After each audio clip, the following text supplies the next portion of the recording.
Өңірде американдықтардың қатысуымен экономика саласында 15 кәсіпорын тіркелген. Сондай-ақ Маңғыстау мен ақш-тың сыртқы сауда айналымы биыл 5 есеге өсті. Бұл туралы Нұрлан Ноғаевтың Қазақстан Республикасындағы ақш-тың төтенше және өкілетті елшісі Дэниел Натан Розенблум бастаған делегациямен кездесуі барысында белгілі болды. Жиында экономикалық өркендеу, жасыл энергетика мүмкіндіктері, өңірдің әлеуметтік экономикалық әлеуеті, Транскаспий көлік бағытын дамыту мен қолдауға байланысты мәселелерді талқыланды. Айта кету керек, ақш-тың Маңғыстау облысының сыртқы сауда қатынастарында маңызды рөл атқарады. Соңғы жылда екі ел арасында тауар айналымының жалпы көлемінде өсім байқалады. Бұл көрсеткіш автомобиль бөлшектері, өнеркәсіпке арналған жабдықтар, тұрмыстық техника және ұялы телефон сияқты импорттық тауарлар да көрінеді.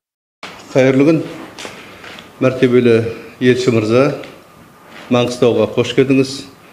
Қадамыңыз құтты болсын.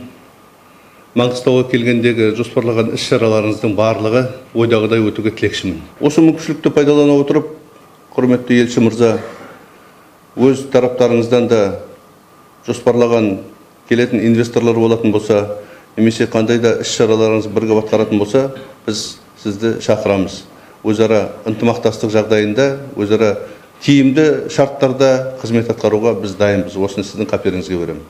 ақш-тың төтенше және өкілетті елшісінің төрағалығымен келген делегация мүшелері өңірдің бірегей табиғи ресурстары, Каспий теңізінің орналасу жақындығы қызықтырған. Сондай-ақ Маңғыстау ландшафтының алуан түрлілігі мен осындай жалпы ұлттық маңызға ие киелі ескерткіштер таңдандырған. Айта кетейік, дәл осы артықшылықтарының арқасында Маңғыстау Қазақстандағы 10 негізгі туристік бағыттардың біріне кіреді.